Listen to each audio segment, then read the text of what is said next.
Before the war, 3,000 ships passed through this narrow strip of water every month, tankers carrying a quarter of the world's oil, freighters loaded with fertilizer, gas, and chemicals that keep entire economies alive. Today, that number has collapsed to almost zero. The Strait of Hormuz, just 24 miles wide at its narrowest point, has become the most dangerous waterway on Earth, and the consequences are being felt from gas stations in Texas to rice paddies in Bangladesh. This is the story of how a single choke point brought the global economy to its knees. The Strait of Hormuz sits between Iran to the north and Oman to the south. It connects the Persian Gulf, home to nearly a third of the world's proven oil reserves, to the Gulf of Oman and the open ocean beyond. Before the crisis, roughly 20% of the world's total oil supply passed through this waterway every single day. That is approximately 15 million barrels.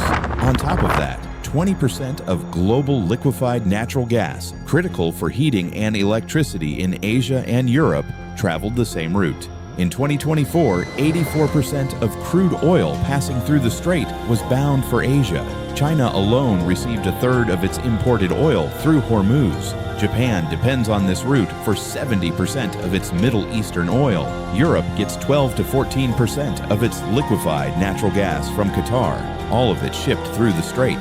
The strait is divided into shipping lanes, each just 2 miles wide, with a 2-mile buffer zone between them. This narrow corridor means that a single hostile act, a mine, a missile, a seized tanker, can shut down the lifeline of the global economy. And that is exactly what happened. On February 28, 2026, the United States and Israel launched coordinated airstrikes on Iran under what Washington called Operation Epic Fury. The strikes targeted military facilities, nuclear sites, and senior leadership. Iran's supreme leader, Ali Khamenei, was killed in the operation.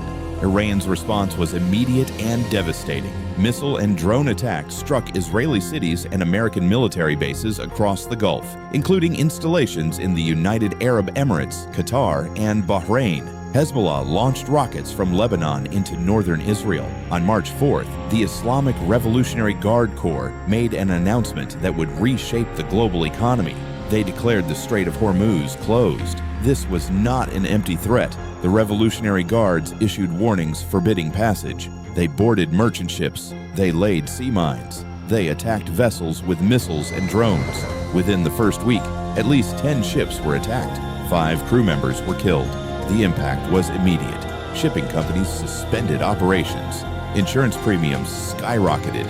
Traffic through the strait collapsed from 3,000 vessels per month to just 154 in the entire month of March. The world's most important energy corridor had effectively been shut down. What followed was unprecedented in modern maritime history. A dual blockade. Iran did not close the strait entirely to everyone. It created its own shipping channel, routing traffic north of Larak Island through Iranian territorial waters. Ships from countries Iran considered friendly, China, Russia, India, Pakistan, Malaysia, were allowed to pass, but at a price. Tolls of up to $2 million per ship, and payments were assessed by the Revolutionary Guards in Chinese currency. On April 8th, a ceasefire was agreed, but it quickly collapsed. Negotiations in Islamabad on April 11th and 12th ended in failure. President Trump announced that the United States would impose its own blockade. On April 13th, the U.S. Navy began blockading Iranian ports, preventing ships from entering or leaving Iranian coastal areas. The Pentagon clarified that freedom of navigation for vessels transiting to non-Iranian ports would not be impeded. But the result was what analysts have called a dual blockade, Iran controlling one end, America controlling the other. By the 1st of May, the United States had intercepted at least 38 vessels. The Department of Defense estimated that Iran had lost $4.8 billion in oil revenue. President Trump claimed the blockade was costing Iran $500 million per day. But Iran was not the only one paying the price. The International Energy Agency has called this the largest supply disruption in the history of the global oil market, and the consequences have been staggering. Physical crude oil prices surged to record levels near $150 per barrel. Refined fuel prices in Asia exceeded $200. The price of diesel and jet fuel reached levels never seen before. Asia has been hit hardest. 84% of the oil passing through Hormuz was bound for Asian markets. Pakistan, already struggling economically, has told cricket fans to watch matches from home to save fuel. Bangladesh and Vietnam are facing severe shortages. Airlines across Asia are canceling flights as jet fuel runs dry. In the United States, gasoline prices have risen over $1.16 per gallon since the war began. In Europe, the crisis has revived memories of the 2022 energy shock, with countries like Italy and the United Kingdom especially exposed. But it is not just fuel. Over 30% of global fertilizer trade passes through the Strait of Hormuz. The disruption is hitting just as the Northern Hemisphere planting season begins, threatening harvests and pushing food prices higher worldwide. For the poorest countries, where food accounts for 43% of household spending, this is not an economic inconvenience. It is a survival crisis. The Dallas Federal Reserve estimates that the closure is lowering global GDP growth by an annualized 2.9 percentage points. Economists are warning of stagflation, a toxic combination of rising prices and falling growth not seen since the 1970s. As of today, the situation remains deadlocked. President Trump has said he was presented with the concept of a deal from Iran, but is waiting for the exact wording. He has warned that strikes could resume if Iran does not cooperate. Meanwhile, the world is adapting. Saudi Arabia has rerouted some exports through Red Sea ports. The UAE is shipping from Fujairah on its eastern coast. Iraq has resumed pipeline exports through Turkey, but these alternatives can only replace a fraction of what Hormuz normally carries. 3 scenarios are possible. First, a deal is reached. Iran reopens the strait in exchange for sanctions relief and security guarantees. Oil prices would fall rapidly, but trust would remain fragile.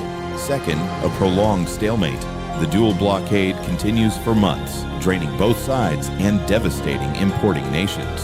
Third, escalation. Either side miscalculates, leading to direct naval confrontation in the strait itself. History offers no easy answers. Every previous oil shock, 1973, 1979, 1990, reshaped the global order. This one may do the same. 24 miles of water. That is all it took to upend the global economy. The Strait of Hormuz has always been the world's most vulnerable pressure point, a truth that military planners have warned about for decades. What was once a theoretical risk is now a lived reality for billions of people. The outcome of this crisis will determine not just oil prices, but the balance of power in the Middle East, the future of American military strategy, and whether the global economy enters a recession or something worse. The world is watching, and the strait is still closed. This has been Bordervox. If this analysis helped you understand what is happening in the world's most dangerous waterway, subscribe for weekly geopolitical breakdowns. Stay informed, stay critical.